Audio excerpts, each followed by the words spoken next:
রাসূলদেরকে শাফাআত করবেন আল্লাহর গোলাম। আল্লাহ নবী কাদেরকে শাফাআত করবেন? যাদের মধ্যে আজকে রাসূলের সুন্নাহ থাকবে। আল্লাহর নবী ডাক দিয়ে বলেছে, আমার আপন উম্মতরা, যারা রাসূলের তরিকায় যারা চলেছে রে, আজকে রাসূলকে যারা অমান্য করবে তারা কখনো কিন্তু জান্নাতের মধ্যে যেতে পারবে না। কথা বলেন ঠিক কিনা? এর জন্য রাসূলকে আজকে অমান্য করা যাবে না। রাসূল আকরাম সাল্লাল্লাহু আলাইহি সাল্লামকে আজকে জাবের মধ্যে আজকে অমান্য করা যাবে না।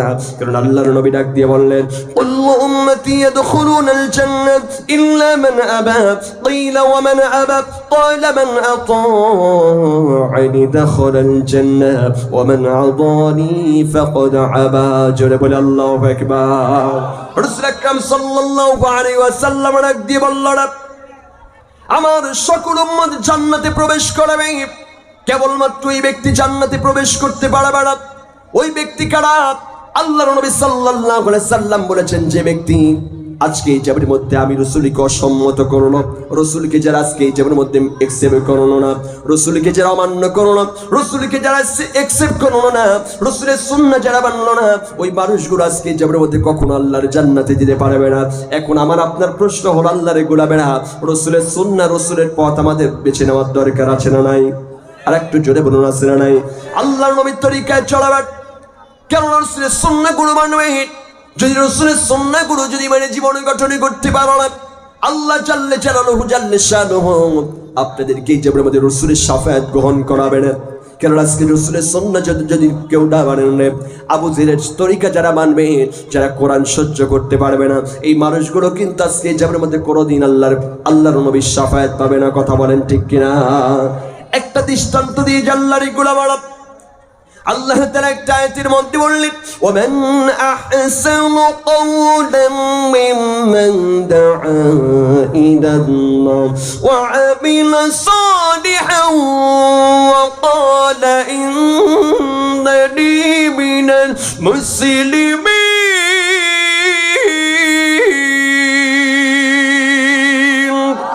আল্লাহু রাব্বুল আলামিন ডাক দিয়ে বললেন, ওয়ামান আহসানু কওলাম মিম্মান দাআ ইলাল্লাহ, তার থেকে উত্তম ব্যক্তি জাবারের মধ্যে আর কেউ হতে পারে না, যারা আল্লাহর কোরআনুল কারীমের কথাগুলো মানুষের কানে কানে পৌঁছে দেয়, মানুষদেরকে দ্বীনের পথে আহ্বান করে, মানুষদেরকে সত্যের পথে আহ্বান করে, অন্ধকার থেকে আলোর দিশা দেখায় দেয়। কারণ আল্লাহ রাব্বুল আলামিন এই জাবারের মধ্যে নবী করিম সাল্লাল্লাহু আলাইহি সাল্লামকে কেমন করে পাঠালেন? আল্লাহ মানলাক দি বললেন, ওয়া দাঈয়ান ইলাল্লাহি বিইযনিহি ওয়া সিরাজান মুনীরা। আল্লাহু আকবার। আল্লাহ তাআলা নবী করিম সাল্লাল্লাহু আলাইহি সাল্লামকে পাঠালো আল্লাহর গোলামেরা। কেমন করে পাঠালেন? আল্লাহ তাআলা বললেন, নবী করিম সাল্লাল্লাহু আলাইহি সাল্লামকে আমি আল্লাহ তাআলা নূর করে পাঠিয়ে দিলাম। কি করে পাঠিয়েছে? কথা বলেন। আলো করে পাঠিয়ে দিয়েছে। আজকে যারা রাসূলের সুন্নাহ মানবে, আল্লাহ তাআলা তাদেরকে আলোকিত করে আজকে জান্নাত হিসেবে কবুল করে নেবে। জোরে বলি সুবহানাল্লাহ। রাসূলের তরিকাটাকে আল্লাহর গোলামেরা, রাসূলের সুন্নাহগুলো মানবেন। কারণ আজকে কলিজার টুকরো নবীর সুন্নাহ হলো মিষ্টি প্রাণ করা, এটা হলো রাসূলের সুন্নাহ। আজকে দাড়ি রাখা, টুপি রাখা, জুব্বা রাখা, এটা হলো রাসূলের সুন্নাহ। আর একটা সুন্নাহ আছে মিসাওয়াক করা, এটাও সুন্নাহ। আর একটা রাসূল আকরাম সাল্লাল্লাহু আলাইহি সাল্লামের সুন্নাহ আছে, যেই সুন্নাহটা হলো আজকে শিহাবে আবি তালেব যেই জেলখানায় বন্দী থাকা মানুষগুলো আজকে জেল কাটবে, নির্যাতিত নিপীড়িত হবে, এটাও মনে করবেন রাসূলের সুন্নাহ। কথা বলেন ঠিক কিনা? কথা বলেন ঠিক কিনা? গাত থেকে রক্ত ঝরাবে, এটাও হলো রাসূলের সুন্নাহ। আজকে গাত থেকে রক্ত ঝরাবে, জীবন পর্যন্ত দিবে, আজকে তো বাতিল শক্তির কাছে মাথা নত করবে না, এটাই হলো রাসূলের সুন্নাহ। কথা বলা মুসলমান ঠিক কিনা? কথা বলেন, কথা বলেন ঠিক কিনা?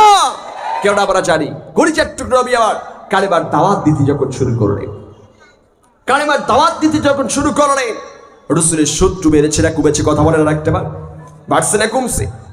আল্লাহ নবী সাল্লাল্লাহু আলাইহি সাল্লাম কালেমার দাওয়াত একজনের কাছে বারংবার গিয়েছে, অনেকবার গিয়েছে।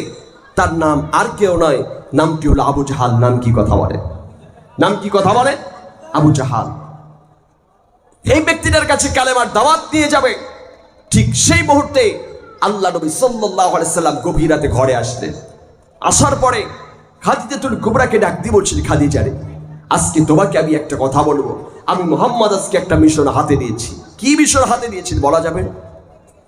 কলিজার টুকরো নবী আমার ডাক দিয়ে বলেন, খাদিজা আমি আজকে একটা বড্ড মিশন হাতে নিয়েছি রে খাদিজা। কি এমন মিশন হাতে নিয়েছেন?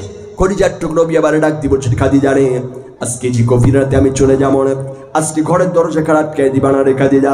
ঘরের দরজা খাড়া খোলা রাখবা, ঘরের দরজা খাড়া আটকায় দিবা না।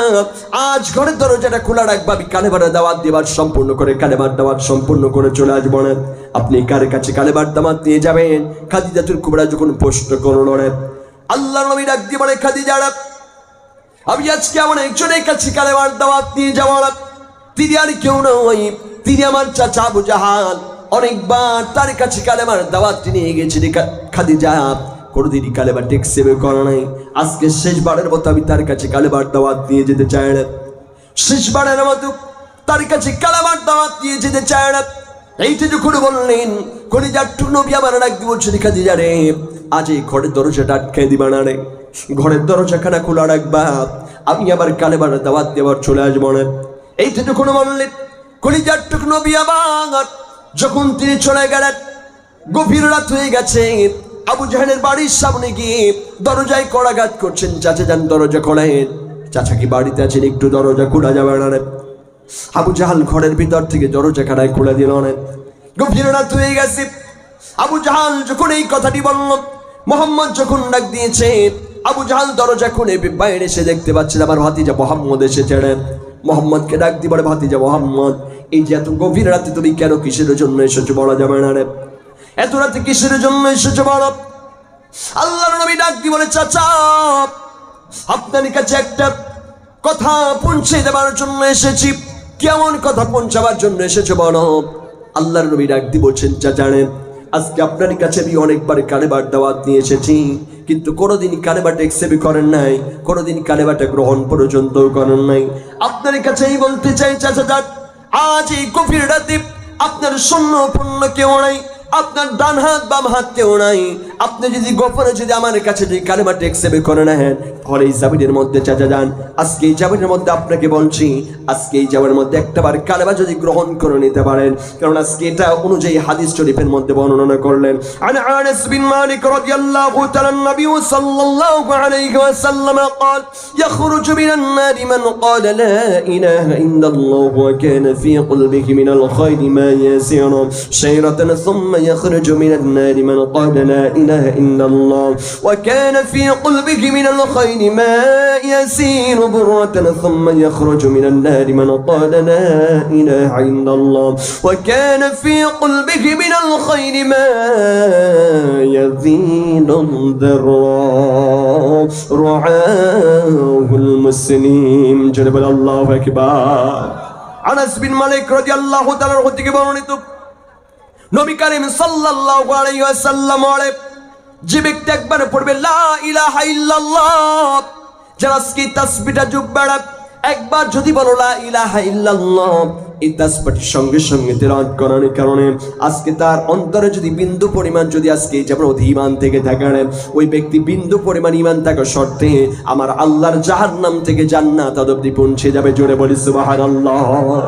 কালেমা গ্রহণ করার কারণে বিগত দিন আল্লাহ তাআলা সব গুনাহগুলোই মাফ করে দিবেন। আজ যদি কোনো মানুষের জীবনের মধ্যে আজ বিন্দু পরিমাণ যদি ঈমান নিয়ে মাটির গহীন কবরে যাও, তাহলে বিন্দু পরিমাণ ঈমান নিয়ে মাটির